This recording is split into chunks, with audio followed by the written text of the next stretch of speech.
રાજ્યના મહાનગરોને એકબીજા સાથે કનેક્ટ કરવા માટે 10 નવીન હાઈટેક વોલ્વો બસોને સુરતમાં ફ્લેગ ઓફ આપી વાહન વ્યવહાર રાજ્યમંત્રી હર્ષભાઈ સંઘવીએ પ્રસ્થાન કરાવી હતી.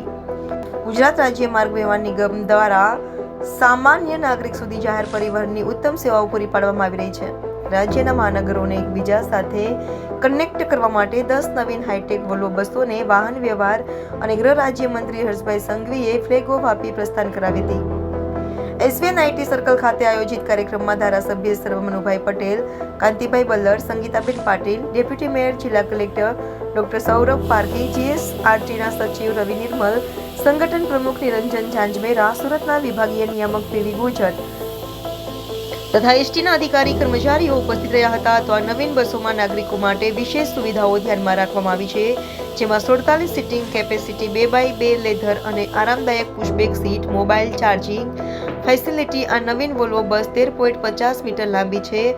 એન્જિન કમ્પાર્ટમેન્ટમાં ફાયર ડિટેક્શન અને સસ્પેન્શન સિસ્ટમ, સલૂન વિસ્તારમાં ફાયર પ્રોટેક્શન સિસ્ટમ, મોનિટર કરવા સીસીટીવી કેમેરા, ઇમરજન્સી ઇવેક્યુએશન માટે સીડી સાથે ઇમરજન્સી એક્ઝિટ, કટોકટી માટે કટોકટીની હેચ અને બારીઓ, બધા કાપડ એફઆર ગ્રેડના છે વગેરે આધુનિક ટેકનોલોજી સુવિધાઓથી સજ્જ આ વોલ્વો બસો નાગરિકોની મુસાફરીને વધુ આરામદાયક બનાવશે.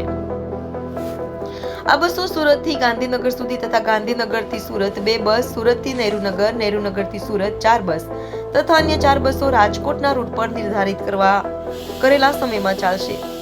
નોંધનીય છે કે રાજ્ય સરકાર દ્વારા ગુજરાત એસટી નિગમના નવીન વોલ્વો વાહનોના ગોલ્ડન ગોલ ધ્યાને લઈ રાજ્યની પ્રજાને મુસાફરી દરમિયાન વધુ સુખાકારીયુક્ત પરિવહન સેવાઓ મળી રહે તે હેતુથી નિગમ દ્વારા સૌપ્રથમ વર્ષ 2010થી અમદાવાદ વડોદરા વચ્ચે 10 હાઈ એન્ડ પ્રકારના પ્રીમિયમ વાહન સંચાલનમાં મૂકી શરૂઆત કરવામાં આવી હતી.